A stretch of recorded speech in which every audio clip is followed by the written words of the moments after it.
Welcome to the next episode of Mindful Masculinity. I am so lucky to have with me Jeannie Ewing.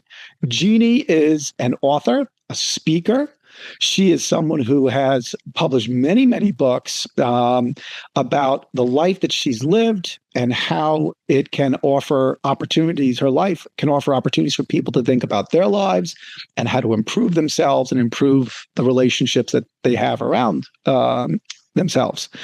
And I asked Jeannie to be on today's podcast because I read all the time in the media about how women take on the bulk of the load in heterosexual relationship families. Women tend to be the ones who are carrying the mental load of, did the kids have everything ready for school? What's the logistics plan for play dates? A child came home and had a problem. The mom becomes the emotional repository for all of that. And what I want both men and women to think about, but because this is mindful masculinity, for men to think about is, as we think of ourselves as men, if we are not performing in a way that relieves the burdens, this load that women so often instinctively carry, what does that say about us as men? And most importantly, not just sitting in the shame and the regret, but saying, what can I do? Because there are so many easy things a man can do to relieve that load. So we're going to listen to Jeannie's story. I hope that you can engage with it from an objective perspective, but also from a deeply emotional perspective, that this is something that does not have to be. So Jeannie, welcome, and thank you so much for taking time out to once again, as you have on many occasions, told a story that I think we all can learn from. So, well, thank you it's been a delight to be here with you. Thank you. I just think it's such an important thing because, I've been reading so much in the media lately about how men tend to fall down on this. And I think there's real reasons why they do. And it's not, biological, it's more social. And that means that's great.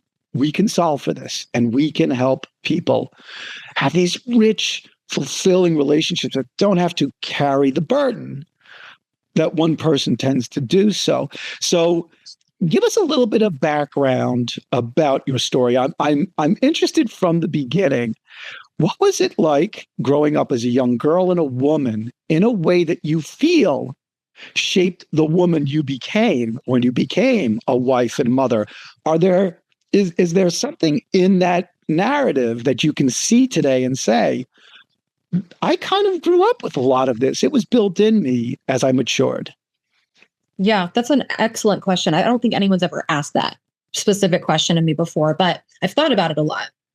So I grew up primarily in the 1980s and 90s.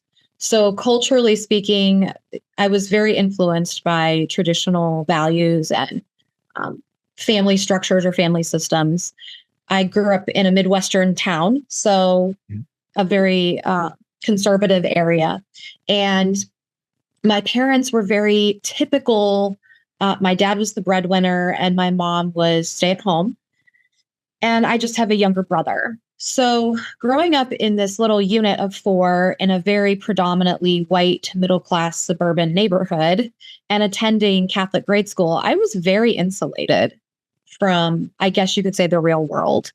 But I internalized from a very young age that it was not okay for me to have kind of the passion that I have or the opinions or the questions, because I would often kind of challenge my family when I would hear them having dinner time conversations, maybe about like President Clinton at the time or some sort of like social issue. Maybe it was the Bosnian War. And I would just say, oh, well, that's interesting. What about this? Or I heard, in school today that it would be maybe a counterpoint to what they were saying.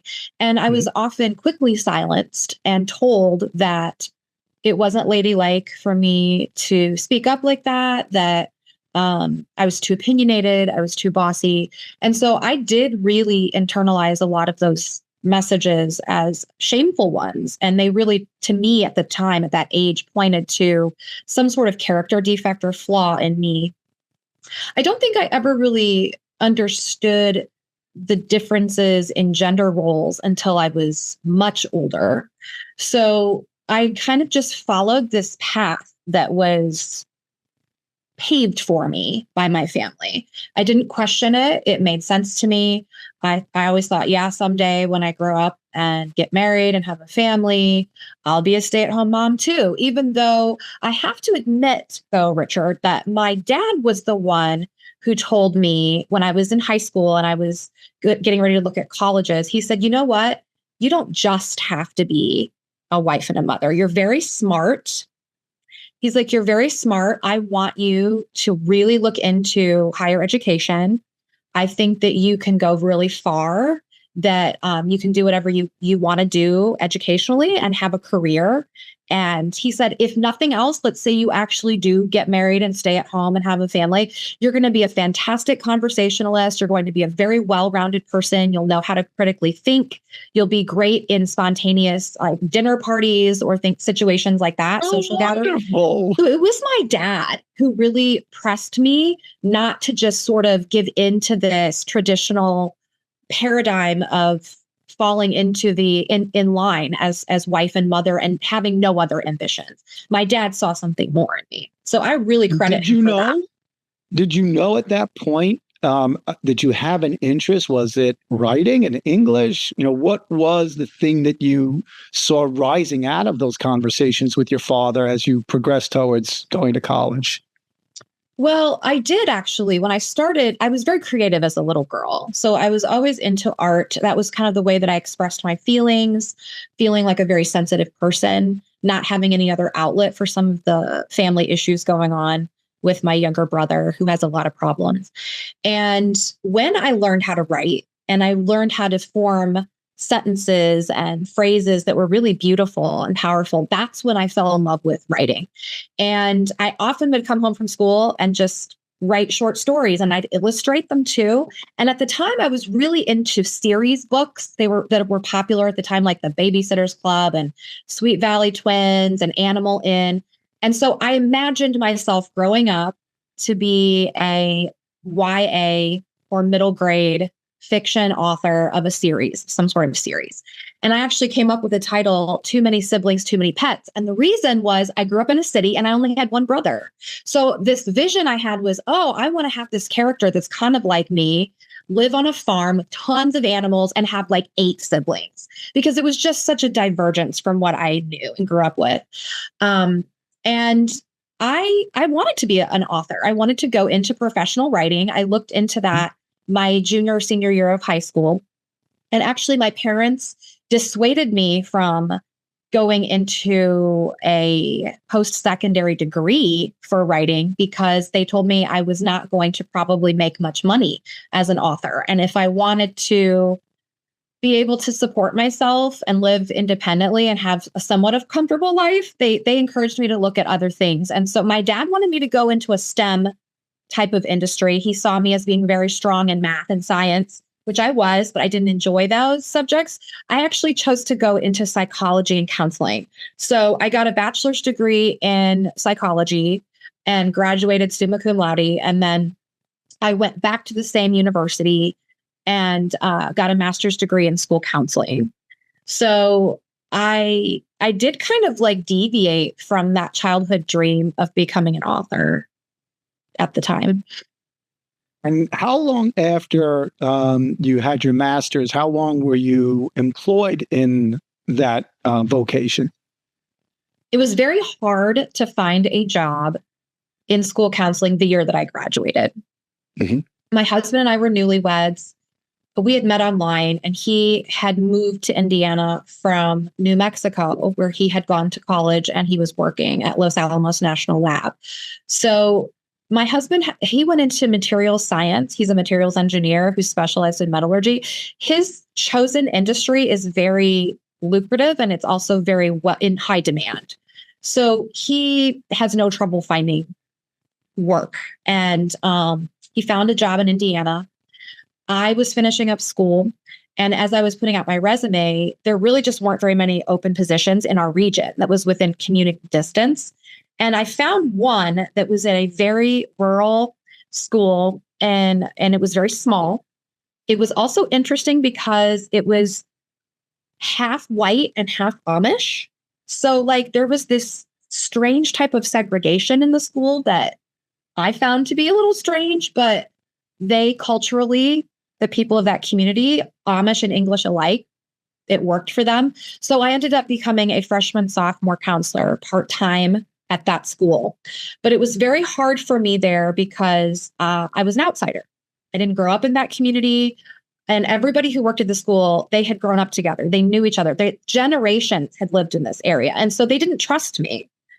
And so I ended up resigning at the end of that year. I only worked as a school counselor 1 year. And it was devastating because I had put so much of my personal ambition into my career and I was good at it. I loved working with students and their families.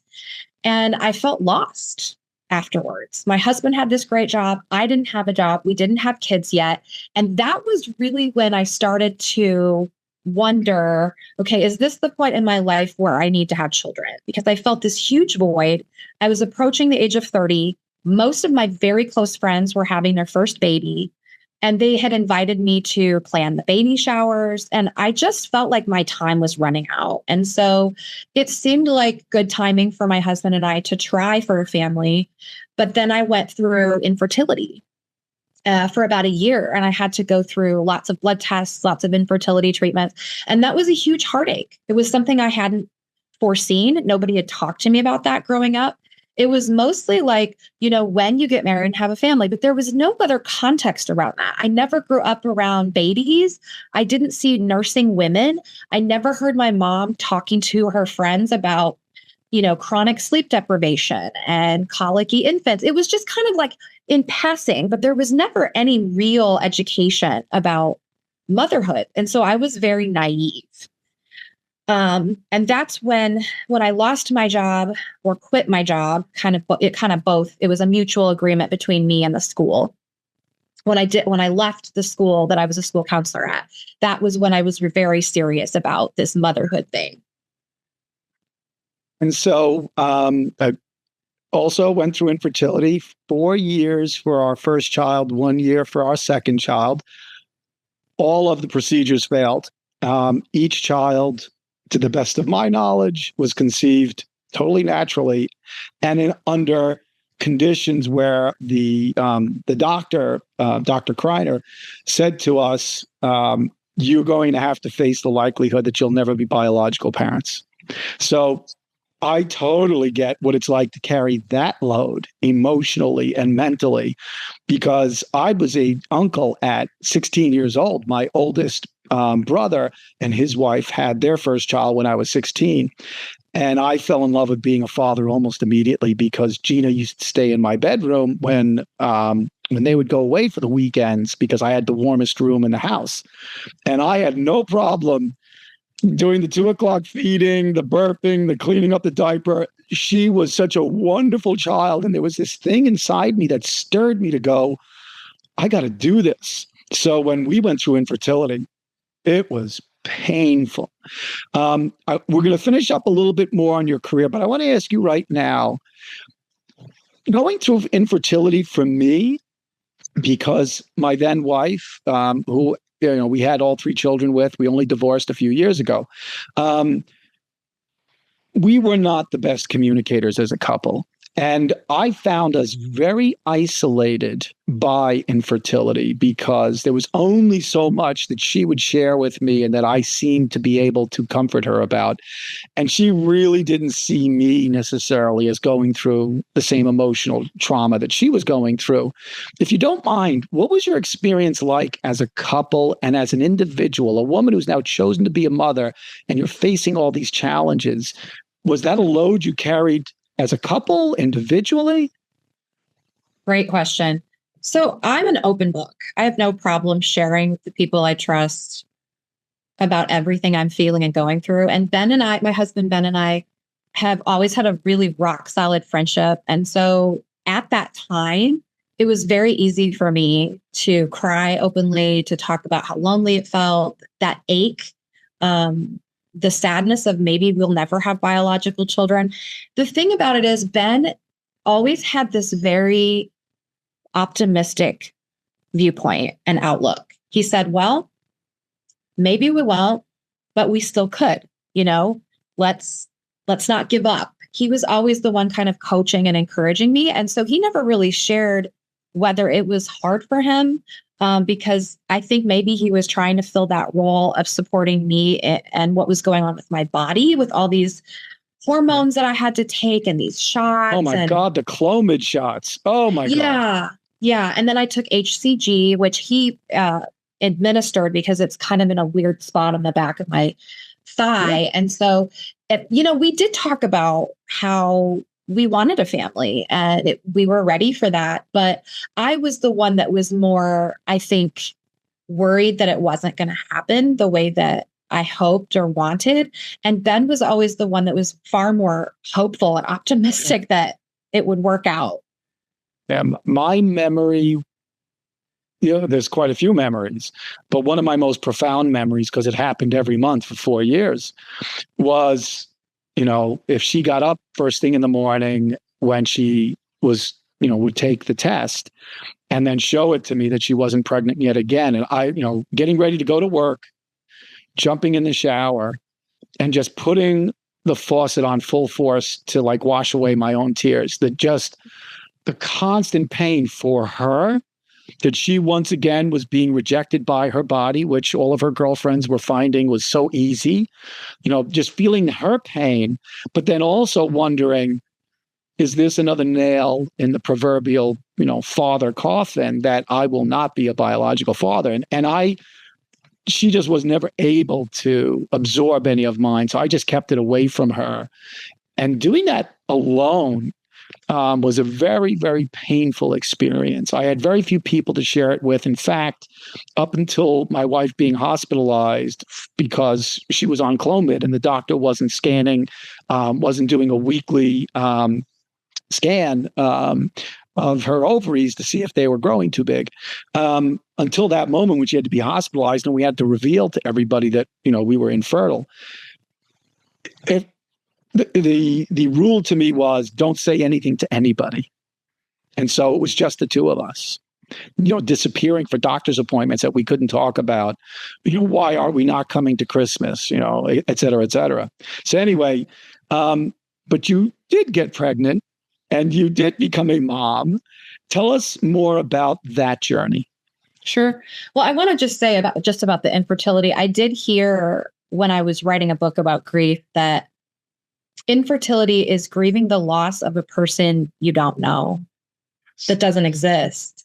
And I think that's why it's so hard for couples who are struggling with infertility to know how to talk about it or to whom to talk about it with. And it is kind of this hidden secret and it's not because necessarily people want it to be that way. It's just that how do you share why you're sad? Because you don't have a physical human being to be sad about.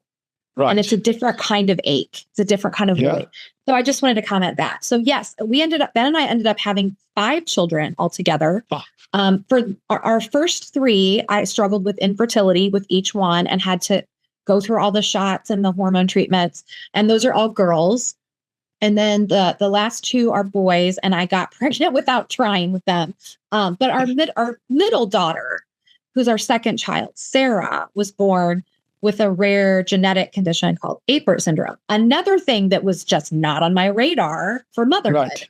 I had this, again, a very naive image of, we'll just have all these, as many kids as God gives us, is what I was told, right? And they'll all be perfectly normal. And it never occurred to me that we might have a child with a disability. Miscarriage never occurred to me, or maybe having a stillbirth, or having a child die in infancy. These are some common things that people go through that we just don't ever think about or consider. And so when Sarah was born, it really threw me into this unwanted caregiving role. I did not want to have to leave my older daughter, Felicity, who was almost 3 at the time, with other people all the time, like different babysitters, neighbors, friends. And she had been so used to me being with her that being gone with our daughter Sarah for diagnostic tests and pre-surgical appointments and therapy intakes and all kinds of blood work was just something that was a different kind of ache that I knew that Felicity would not understand at her age and that she would not have language for until much later in life. So that was what really shifted my perception or my worldview, I think, even about the roles of mom and dad. Because until that point, I had taken on all of the traditional domestic responsibilities and I was doing them quite well. And I was fine with it. I never questioned it, never thought about it. But then when we had Sarah and I was gone a lot, I had to drive out of town to this big children's hospital that's several hours away from our home. I had to do a lot of paperwork. I had to be on the phone with Social Security and the early childhood intervention program through our state and different specialists. And you know how that is with the healthcare system. You're on hold for a long time. There's mounds of paperwork and there's just a lot of bureaucracy involved in it. And it's worse now. But at the time, that was really taking over the time that I was spending on these domestic roles like laundry and dishes and cooking and cleaning and taking the dog to the vet and things like that. So I had to have a conversation with my husband. I had to say, look, I can't do all of this. I physically can't do it. I'm getting sick. And I need us to talk about ways that you can step into these domestic roles. How did that conversation go, if you don't mind me asking? Yeah, it was pretty tense and fraught because Ben was also raised in a very traditional family where his dad is a large animal veterinarian in Colorado, now retired, and his mom was a stay-at-home mom. So I don't remember exactly what our conversation was. I just remember how I felt that tension of bringing it up and saying, this traditional framework isn't going to work for our family. Like it's just not going to work for us. And he finally said, I think I could probably manage to deal with the dishes and help out with some meal prep and stuff at home after work or on the weekends and stuff. And so honestly, Richard, it was a gradual shift over time. We still have these conversations and revisit them because we have since added to our family. And as they get older and they're more involved in school and extracurricular, it's more complicated. And time is really a luxury, it feels like. So it's kind of like just finding that delicate balance. It's kind of like finding that dance where you and your partner are in sync. And sometimes you have to step on each other's feet. And sometimes you just have to do trial and error and figure it out and recalibrate. And so we do that in our marriage a lot because we were told when Sarah was born that couples in our situation, about 85% of them end up divorced. So, that looming statistic has always lingered in the back of my mind since Sarah's birth, because I guess we never were told why or what the context was, but I assume it's because the caregiving roles and responsibilities are just so immense and burnout is always on the horizon. So how would you sort of name the emotions of carrying the load? I mean, I tried to describe a little earlier that, the empath in me during infertility, it literally felt like a weight. And the weight grew as we got to the point of the month where we found out, are we pregnant or not? And then the weight was just suffocating. That's the way I would describe that period of my life, was just this, this suffocation that grew and was with you all the time, but then crescendoed on the day you knew, nope, not this month. And then you got a little bit of a break afterwards because you were like, with grief, you start to accept, okay, it didn't happen. Am I going to have, I'm going to integrate that into my life. It didn't happen. What do we do next? And then it would crescendo again over 2 or 3 weeks. Is there a way for you to articulate, looking back now, what that felt like? And what did you learn from that in terms of how you process loads and then relieve yourself of those loads? Suffocating is a good word. I've used that word myself. I also am a very highly sensitive empath. And so I've always absorbed whatever's going on around me. And I have a very low threshold of tolerating extreme circumstances, big feelings, lots of activity, noise, everything. So for the first 3 years of Sarah's life, it was basically living like crisis management is what it was like. It was really going back to survival.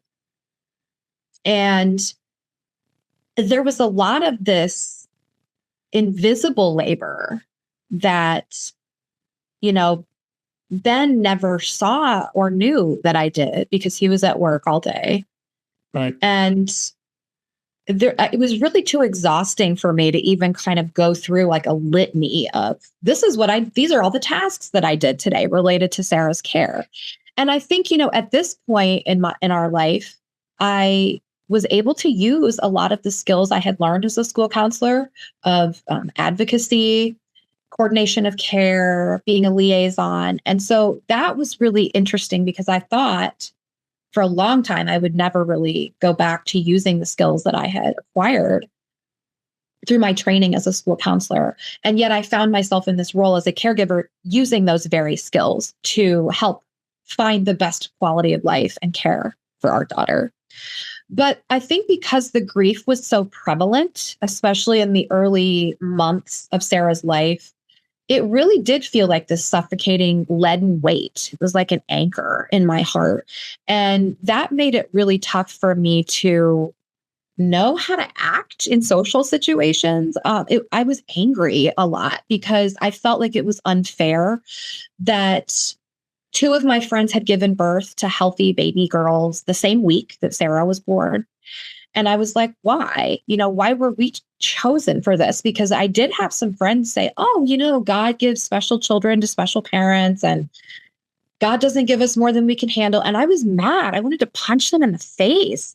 And so I was really alarmed by some of the internal reactions I was noticing in myself that I'd never had before. I used to use some of these platitudes myself. And then I started realizing, wait a minute, these can really hurt people because I'm now the recipient of on the other end of it, right? I'm feeling offended and insulted. So then I felt guilty about all the times that maybe I had inadvertently said something insensitive to someone else. It was really hard to know how to be. I felt like I was in this very turbulent inner turmoil. It was almost like this tornadic spiral of just constant flux of feelings. And I didn't really know how to sort through them in the beginning. I cried a lot. And, some people told me to get on an antidepressant. I didn't know how to talk about it. So I think that's why I turned to writing, to be honest. If you want to revisit the career thing, I did. I turned to writing. It was a conduit for me to find clarity and catharsis in what I was just writing for yourself at that point, or were you embarking on your career? Right. So I've always been an avid journaler. So even when I kind of dismissed the idea of becoming a professional writer when I was young, and then in lieu of that became a school counselor, I was always writing in some capacity in my private journal. And I would love to write letters. And sometimes in the era of email, I would do that instead. But people told me I was a great communicator in the written form. And I saw that, I acknowledged that, and I affirmed that about myself, that I had a talent, a gift. And yet when Sarah was born, writing became a form of me processing and sorting and sifting through what I was feeling. How can I move through this? What are all these emotions trying to teach me or tell me? And how can I use this for good? And how can I become a better person so that I'm a good mom to my kids? I'm a good role model to my girls, and they have, the best version of me that I can be. And so that's when writing came back into my life. And I don't remember how it happened. I think it was because I had a blog about our daughter, Sarah, because so many people were asking me the same questions. What is Apert syndrome? What surgeries is she going to have? How's she doing? And one of my friends just said, start a blog and tell people to read it and just update it. And because that was so well received, I realized that maybe I had a capacity for storytelling that went beyond our journey and went into more universal resonance. And so I reached out to different, at the time it was Catholic publications, because I was writing for Catholic Mom, Catholic Exchange, and I became a regular columnist for them.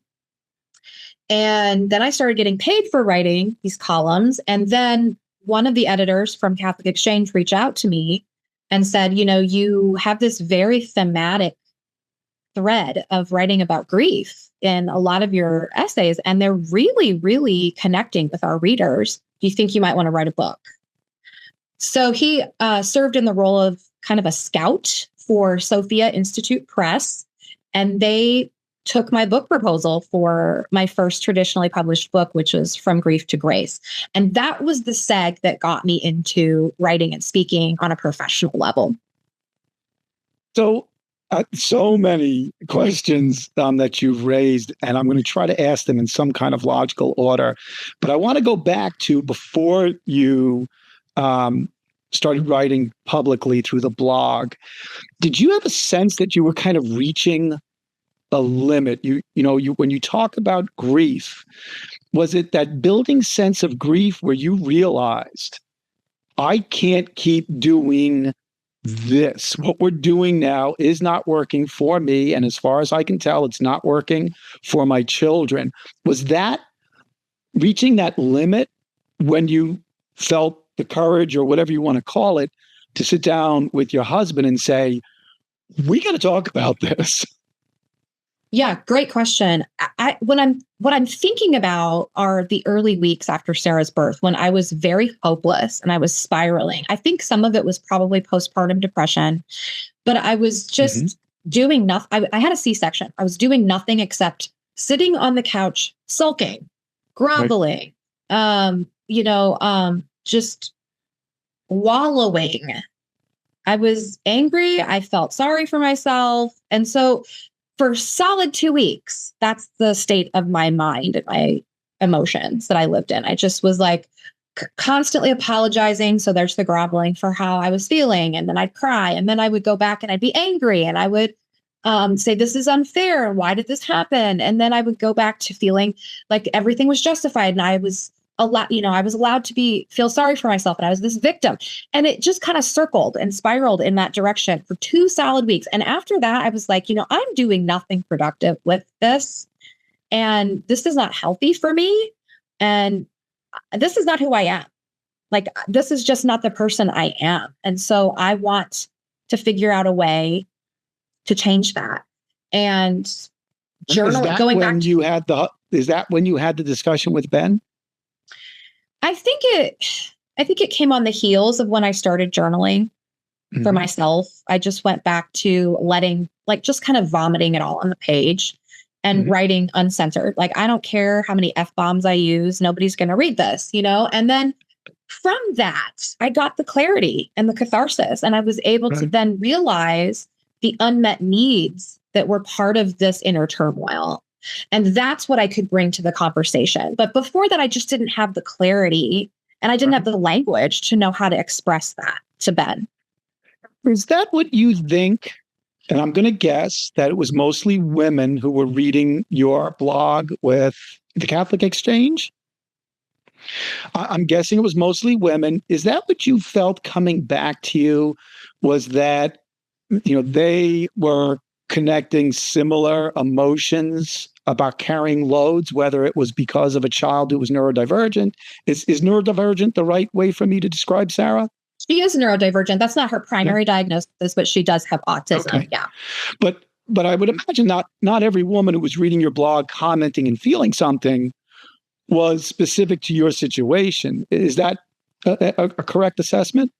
Absolutely. Well, so first of all, on Catholic Exchange, it was a good mixture of men and women who read my articles. Right. In fact, I would say maybe 50-50 even. And I say that because of the comments and also the personal emails that I would receive, where people would then share their stories. They would say, reading your essay today reminded me of this in my life. So I think that's what you're getting at. There was some sort of universal application that I just was able to sort of distill from my story, and that people could really connect with.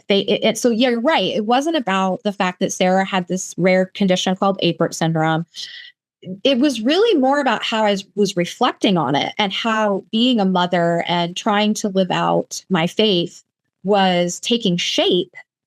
And some of the questions that I asked, which I don't think many people were asking in the Catholic community at the time, like giving ourselves permission to be mad at God, questioning our concept of God, maybe changing our religious beliefs, questioning what we've been taught. And I was bringing up those questions. I guess I was bold enough to do that. There was some audacity there. And those were the things that people were saying. Oh my gosh, I didn't think I was allowed to think that or feel that way. I'm so glad you said this. So there was some relief, I think, that I was just one of the people who brought it out in the open.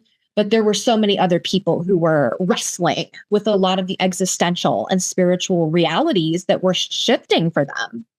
Right. And listening to the words that you're using, relief, they were wrestling.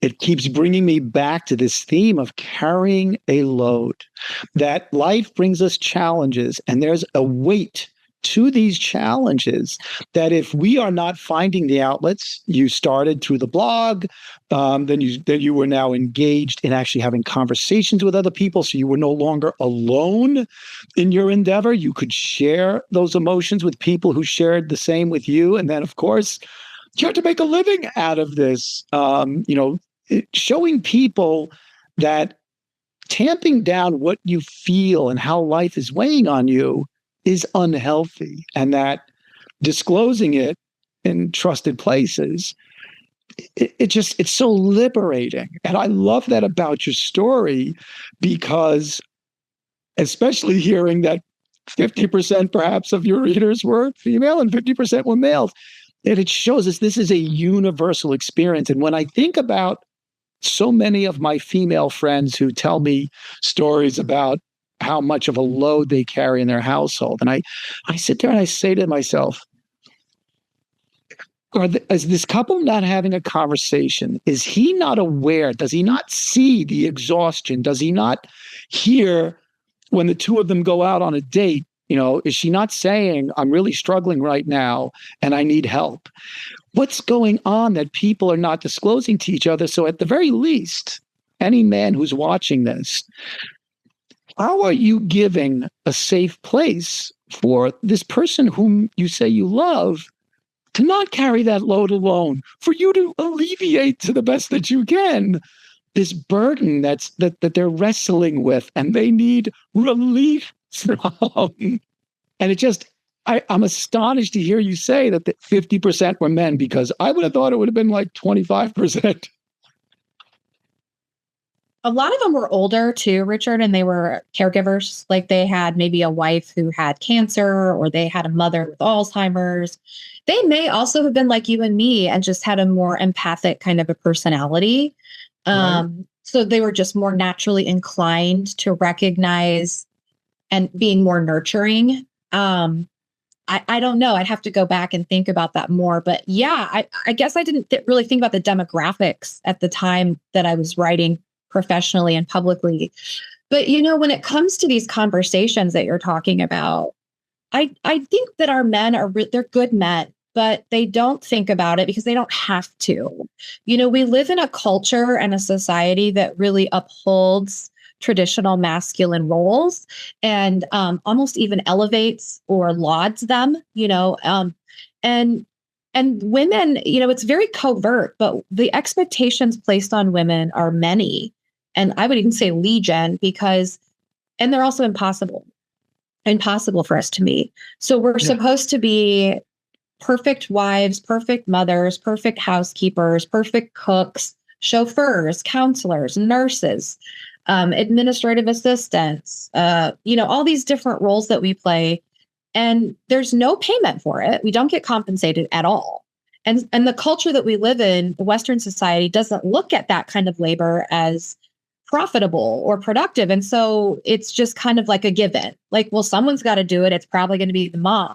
And I guess, the older I get, the more I recognize some of the phrases that we use that I just hear being passed around or tossed out quite naturally. Like, did Ben help you by babysitting? And at first it was stuff like that I'd be like, yeah, of course. Yeah, it was so nice and it was so great. But then over time, I'm like, wait a minute, help me. Like, we're partners. We created this family together. Children. And then by babysitting, like, wait a minute, he's playing with them. He's got time with them. So the more we hear and we absorb that kind of language and we kind of swim in the waters of that mindset or worldview, the less likely we are to actually question or have hard conversations around shifting those roles and responsibilities. So I think my belief is just our men they're really good men and they really do love us. It's just that they don't have to think about things the way that we do because they're not living the same reality and they're not living under the same expectations that we are. I remember back in the 90s, I worked at American Express and there was a late 20-something female. She and her husband had been married for 3 or 4 years. And this was kind of the beginning of the era of women can have it all. And I will never forget her coming back after a couple of months maternity leave for her first child. And she comes into my office and she just bursted out into tears saying, I can't do this. I love this child too much. I did not expect to want to be with this child constantly. And she was telling me about the load she was carrying, that here she was, this 90s woman who was going to have it all and telling everybody in her life that she was going to have it all. And she said, I feel like a failure. I'm a failure to other women because I can't handle this. And right now I'm being pulled to stay at home. And to feel this woman's pain that she could not, because of society and what society had built up for her, and she kind of bought into it, because she just couldn't be the woman who she wanted to be. She realized through experience that right now she wanted to be a complete stay-at-home mom. Not work, because you didn't have hybrid back then. I don't even think we had laptops that you could take home and log into the internet in the 90s. And she knew that her decision meant she was coming off the career track and that all of her girlfriends and peers were going to judge her for that. How awful. Her husband wasn't facing that for whatever reason. At least I didn't glean that from my conversations with her. He was just going back to work. And they were going to have daycare or a mix of daycare and her parents or whatever. There was a way to solve this that he, like you said a little earlier, he just didn't have to think about it. And I really think, despite the fact that here we are 25 plus years past that, we're not past that. We're not, but I do see things changing. So I'm thinking of a couple things when you're talking about this story. One is, I think one of the reasons that men traditionally don't have a break in their career when they have a child is that men tend to choose, this is just statistically speaking, they tend to choose more higher paying careers than women do. Women tend to go into the helping professions like teaching and nursing and stuff like that. And of course, that is changing, that is shifting, but there are things, called non-traditional careers. And I learned about this when I was studying career counseling as a student in my graduate program for school counseling. So that's one factor that may influence that. Another thing is definitely what you're talking about, where there's this ambivalence and this tension of when a woman becomes a mom, it changes everything. It changes her identity and it changes every decision she makes because she's split between two worlds all the time. She's split between how am I who I am without being a mom, and then how am I able to then incorporate that into being a mom? And a lot of times that's quite simply just severed into work-life balance or career and domestic responsibilities. And yes, women are often kind of like forced into this position of having to choose. And no matter what they choose, there's always going to be some backlash or pushback from some segment of society. Someone's going to have a comment about it. I remember when I got married, one of my friends from college said, "I thought you were better than that. I didn't think you were going to get married." It's what I wanted. And I fully believe that men and women both have a right to agency and autonomy. And we have a right to decide I think that if a woman wants to stay home with her kids, then we should support and celebrate that. If she wants to go back to work and she's able to figure out how to make that work and find her village, then we should celebrate and support that. Likewise, this is the third thing I guess I wanted to say on that topic, Richard, is I do see more men staying home, and the wives they're the ones who are the breadwinners. Maybe they're surgeons or anesthesiologists or lawyers, and their husbands are like, "You know what? I like being home. I like cooking. I like picking up the kids from school. I'll do it." And I do see that. And I see more of that happening, even just in public when we take a family outing, we go to the park, we go to a museum, and I see more dads with the stroller and the baby carrier and the diaper bag. And it's great. So I do think you're right that 25 years later, we haven't really gotten to the breakthrough, but I see it coming. It's on the horizon. I have hope for that. I totally agree with you. I see the same thing. I see it in the media. I wrote a Substack blog about a great group of guys in Brooklyn and New York City who come together. They're the stroller dads. And they are now making time only for men to bring their small children so that they can talk about what's it like to raise a child. So their children can learn play dates with other children. And it's this male space of what has traditionally been a female experience. And I love it. And you look at these guys and they're in their 20s, they're in their 30s, and we're making progress. We're getting there. It's good for kids too, because, I wonder sometimes if some of these men grew up in families like Ben and I did, where their dad was primarily the breadwinner, wasn't really emotionally present. And maybe they wanted to change that. That's my hope, because I see that. I see that they're engaging in more nurturing and what we might consider traditionally maternal activities and behaviors. But it's beautiful to see that, because from what I know from conversations I've had with many of my peers and when I used to be a school counselor, there is an ache and a longing for children to have that love and that validation and that demonstration of affection from their dads. And so when I see that happening, it gives me a lot of warmth and just hope and joy in just witnessing it. So now, we were talking about how, in some regards, you reached a limit when Sarah was born and you had the challenges of her medical appointments. You had a small child already in your life. A husband who I would guess has a pretty intense role as a chemical engineer. Today, you have 5 children. Sarah, I know because you show me the appointments that you still work with her on. So you're still very active in her growing into the young woman that she is. How has the load changed, and how has your ability to manage the load changed, given that you have 3 more children today, and Sarah is not necessarily less of an engagement in your life because of her syndrome? 2020 was a pivotal year for me, not just because it was COVID. That really exacerbated things, but that's when we had our 5th baby. And it was also when I realized that every time we had more children, the primary responsibility of caregiving would fall on me. And that's also when I realized I can't do it anymore. I know what children need. And I was stretched so thinly as it was. And then you add all of Sarah's extra needs and complex medical situation on top of it. I flat out said, I can't do this anymore.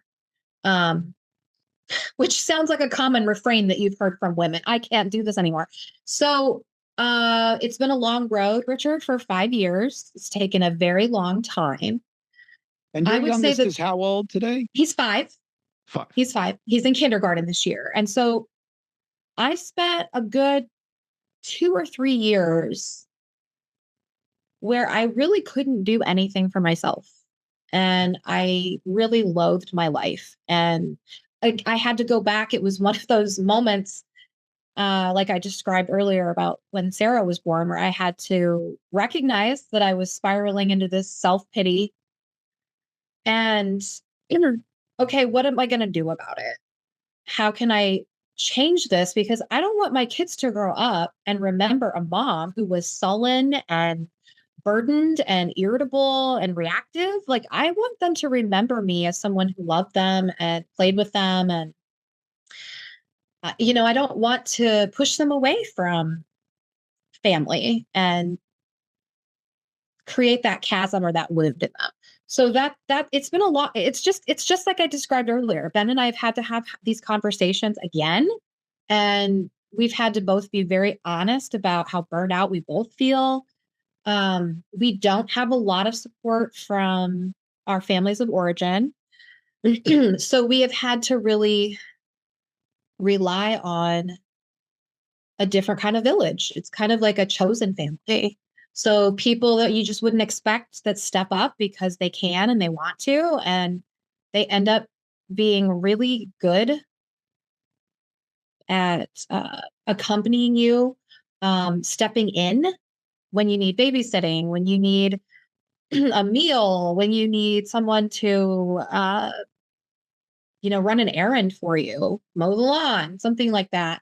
So, caregiving is complex and every caregiver has to figure out what works for them, especially when you're talking about a family system, because every dynamic in a marriage or a partnership is different.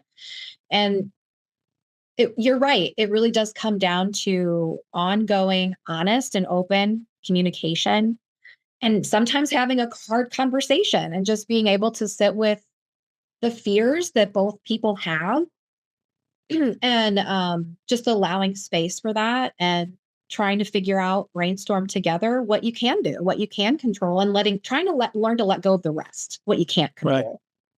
Right. So to try to wrap up now, where do you think you're at today? And I'm not going to ask you to get inside Ben's brain unless he's expressed it to you explicitly.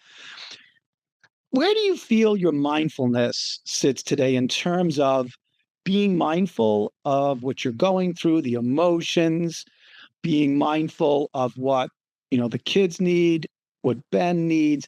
Do you feel like this experience, especially through the journaling, has given you, as you said a little earlier, greater clarity so that you feel better about speaking up for yourself, setting boundaries? How has your awareness of yourself and what you need and how to express yourself changed over time?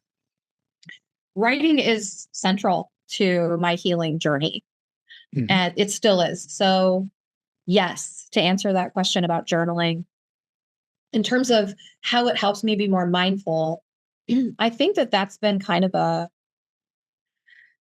baby steps, step by step progression, because I did not grow up learning how to be present. Mhm. And when I was spiraling with Sarah after her birth, and then again after our 5th child, Augie, was born, what honestly brought me back to myself and helped me feel centered and sane was just stopping this tape or this narrative running through my head of all of the limiting core beliefs. Um, when I stopped that and I stopped entertaining the feelings associated with that, and I just looked, like, let's say it like right now, looked outside my window and really looked at the trees or noticed a bird, maybe like, oh, that's a hawk. I hear it. It's a red-tailed hawk. Or, wow, what new bird is at my bird feeder? Oh, that's a dark-eyed junco. I'm not kidding. It sounds really, really trite.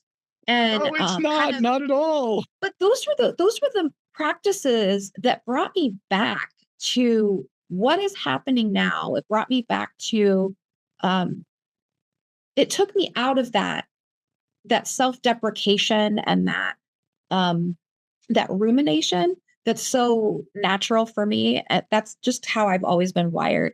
And so I've had to learn to do that throughout my days. But when I'm able to do that, even if it's just like what I call a micro moment, because so many of us, maybe people who are listening and watching, don't have a lot of time to be, to meditate or to be mindful. But these Right. these micro moments are invitations that happen all the time throughout our days. We just have to choose to stop and pay attention.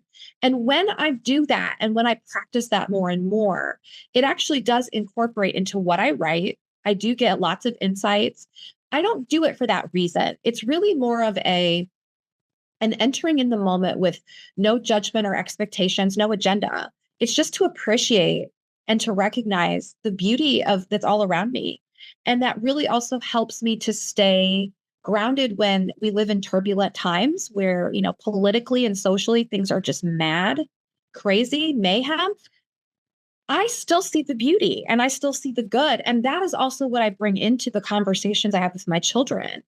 It's it really is simple. It's something that can happen in 30 seconds or 1 minute, where paying attention and really appreciating the gift of this moment that we have right now is what kind of just kept me going and helped me find my way back to myself and back to my children and back to my husband.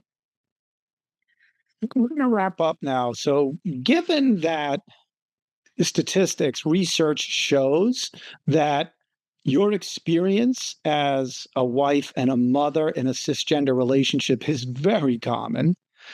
Do you think, and maybe you've spoken about this at some of the public speaking engagements that you've had, are there tips that you have for men to think about how they can become more present and mindful so that the load doesn't get to a breaking point for this woman that they say they love, so that they are enriching the environment for their whole family, not just her, but for the children and for himself? Any advice that you think has been a pretty persistent set of success stories for you?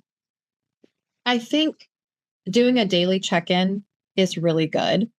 If not a daily, then a weekly. So I do think that couples, it's important to have a regularly scheduled time to communicate.